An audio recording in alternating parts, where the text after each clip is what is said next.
శాసనమండలి సభ్యుడు జయమంగళం వెంకటరమణ గారి రాజీనామా తిరస్కరణ పేపర్లో చూసి నాకు చాలా విచిత్రంగా అనిపించింది.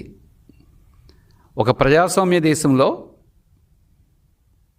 ఎన్నికల్లో పోటీ చేసి గెలిచి నాకు ఆ పదవి వద్దు అని స్వచ్ఛందంగా పదవికి రాజీనామా చేసే హక్కు ఏ సభ్యుడికైనా ఉంటుంది. అలాగే శాసనమండలిలో ఎమ్మెల్సీగా ఉన్న అభ్యర్థి స్వచ్ఛందంగా ఎమ్మెల్సీ పదవికి రాజీనామా చేసే హక్కు కలిగి ఉంటాడు.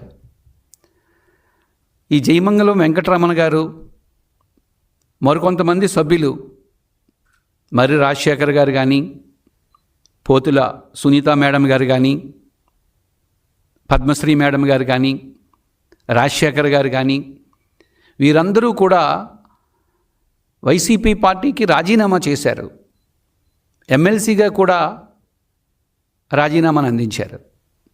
ముఖ్యంగా 2024 నవంబర్లో రాజీనామా చేస్తే సుమారు 1 సంవత్సర కాలం రాజీనామా చేసిన తరువాత మా రాజీనామాను ఆమోదించండి అని చెప్పి లిఖితపూర్వకంగా ఇవ్వడమే కాకుండా బహిరంగంగా శాసన మండలిలో స్వచ్ఛందంగా నిలబడి, సార్ గౌరవ చైర్మన్ గారు మా రాజీనామాను ఆమోదించండి అని నిలబడి వీళ్ళు అడిగితే కనీసం వారి వైపు చైర్మన్ గారు కనీసం చూడడం కూడా లేదు. చివరికి జయమంగళం వెంకటరమణ గారు మా రాజీనామాని ఆమోదించలేదని కోర్టుకు వెళ్ళడం జరిగింది. 2025 సెప్టెంబర్లో కోర్టుకు వెళ్తే కోర్టు దీనిపై అఫిడవిట్ని దాఖలు చేయమని చైర్మన్ గారికి సూచించడం జరిగింది. కానీ చైర్మన్ గారు స్పందించలేదు. ఈ నేపథ్యంలో కోర్టు 10,000 రూపాయలు జరిమానా కూడా చైర్మన్ గారికి విధించడం జరిగింది. అసలు ఇది వింటుంటేనే చాలా విచిత్రంగా అనిపిస్తుంది. నేను వెళ్ళిపోతాను, నా సభ్యత్వానికి రాజీనామా చేస్తాను అని అడిగితే కనీసం రాజీనామాను ఆమోదించకపోవడం ఏంటి, స్పందించకపోవడం ఏంటి?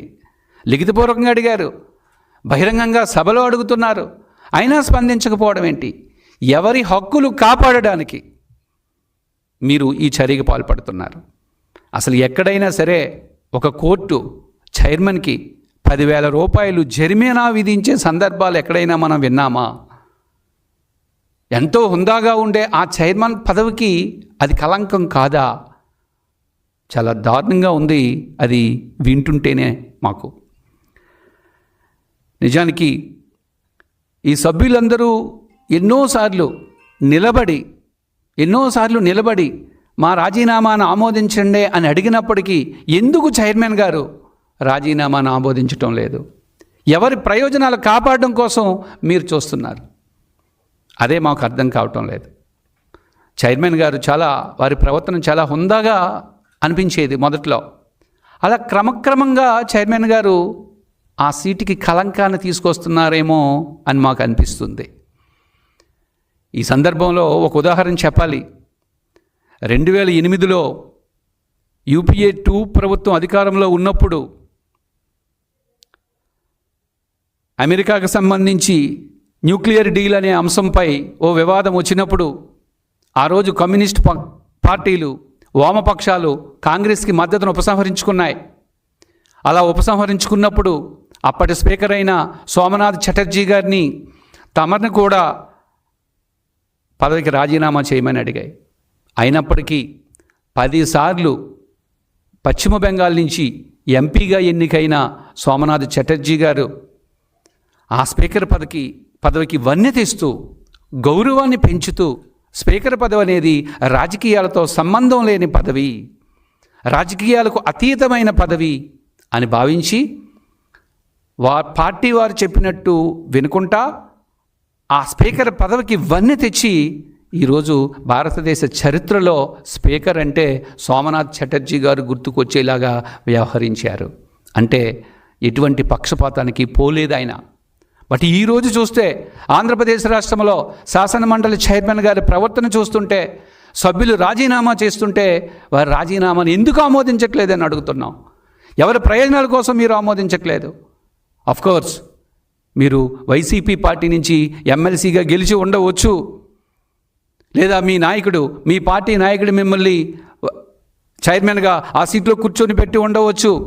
అంత మాత్రాన దయచేసి ఆ పదవికి, ఆ సీటుకి కలంకం తేవద్దని మేము కోరుతున్నాం. మీకు నిజంగా మీ పార్టీకి ప్రచారం చేసుకోవాలనుకుంటే చేసుకోవచ్చు, మీ పార్టీ కోసం పోరాటం చేయాలంటే పోరాటం చేయవచ్చు, కానీ ప్రజాస్వామ్యాన్ని మాత్రం కూనీ చేయకండి. ఎందుకంటే ఎంతోమంది యువత రాష్ట్రం వైపు, ప్రజాస్వామ్యం వైపు నిత్యం చూస్తూ ఉంటారు. ప్రజాస్వామ్యం కూనీ అవుతుంటే బాధపడుతూ ఉంటారు.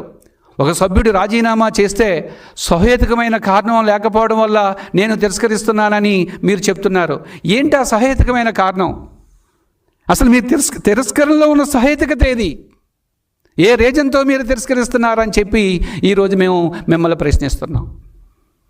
మహాభారత యుద్ధంలో కర్ణుడు ఉంటాడు, గొప్ప దానం చేసిన వ్యక్తి, అన్ని విద్యలు తెలిసిన వ్యక్తి, గొప్ప వీరుడు. అంతటి వీరుడు కేవలం అధర్మం వైపు నిలబడడం వల్ల, దుర్యోధనుడి వైపు నిలబడడం వల్ల తన వీరత్వానికి, తన దానత్వానికి కలంకం వచ్చింది.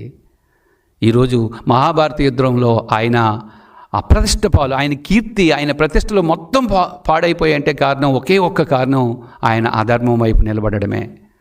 గౌరవ చైర్మన్ గారిని మేము కోరేది ఏంటంటే, ఒక హుందాతనంతో ఉన్న వ్యక్తి, మీరు మంచి వ్యక్తిత్వం కలిగిన వ్యక్తి, రాజకీయ పరంగా కూడా మా పార్టీ మేము మిమ్మల్ని గౌరవిస్తాం. దయచేసి ఆ గౌరవాన్ని మీరు కోల్పోకండి. ఆ సీటు యొక్క హుందాతనాన్ని మీరు పాడు చేయకండి. ప్రజాస్వామ్యంపై ప్రజలకున్న నమ్మకాన్ని, విశ్వాసాన్ని కాపాడండి. మీ వైసీపీ పార్టీ కోసమో, లేకపోతే అక్కడ సభ్యులు రాజీనామాలన్నీ ఆమోదిస్తే శాసనసభలాగా శాసన మండలిలో కూడా మెజారిటీ పోతుందనో, లేకపోతే ఒక్కొక్క సభ్యుడు రాలిపోతాడనే ఉద్దేశంతో మీరు అట్లా హుందాతనం పాడు చేయకుండా ఉండాలని మరొక్కసారి మేము గౌరవ చైర్మన్ గారిని కోరుకుంటున్నాం. ఎందుకంటే కోట్లాది ప్రజలు మీరు చేసే ప్రతి పనిని కూడా రెండు కళ్ళతో చూస్తున్నాయి, కోట్లాది కళ్ళతో చూస్తున్నాయి చైర్మన్ గారు ఏం చేస్తున్నారని. ఒకప్పుడు శాసనసభను బాగా వీక్షించేవారు, ఈరోజు శాసన మండలిలో ఏం జరుగుతుందో ప్రతి అంశాన్ని కూడా చూస్తున్నారు. ఆంధ్రప్రదేశ్ రాష్ట్ర ప్రజలే కాదు, పక్క రాష్ట్ర ప్రజలు, మన తెలంగాణ ప్రజలు కూడా మన వైపు చూస్తున్నారు. చైర్మన్ యొక్క వ్యవహార శైలిని చూస్తున్నారు. మీ శైలి చూస్తుంటే పార్టీ పట్ల, మీ వైసీపీ పార్టీ పట్ల విధేయుడిగా, వీర విధేయుడిగా ఉన్నట్లు మీరు కనపడుతున్నారు. మేము కోరేది ఒక్కటే, సోమనాథ్ చటర్జీ గారిలాగా ఆ పదవికి వన్నె తెస్తారో లేదా. గతంలో శాసనసభలో చూసాం, 2019-24లో చూసాం, అక్కడ స్పీకర్ యొక్క చర్యలు చూసాం. మా పార్టీ సభ్యులందరూ ఇటువైపు రండి అని చెప్పి నేరుగా శాసనసభ స్పీకర్ స్థానంలో కూర్చుంటే మా పార్టీ, మీ పార్టీ అనేది ఉండకూడదు. ఆ రోజు ఆయన అలా అన్నాడు కాబట్టే కోట్లాది ప్రజలు చూశారు. 2024లో ఒక అద్భుతమైన తీర్పునిచ్చారు. ఈరోజు శాసన మండలి ప్రజలందరూ చూస్తున్నారు. దయచేసి మీరు నిష్పక్షపాతంగా, రాజకీయాలకు అతీతంగా వ్యవహరించి ఆ చైర్మన్ పదవికి మరింత వన్నె తేవాలని మేము కోరుకుంటున్నాం. అంతేగాని మీ పదవిని, మీ హుందాతనాన్ని దిగజార్చవద్దు. వైసీపీకి, ఆ పార్టీకి మీరు లొంగిపోయి పక్షపాతంగా వ్యవహరించొద్దని నేను కోరుకుంటున్నాను.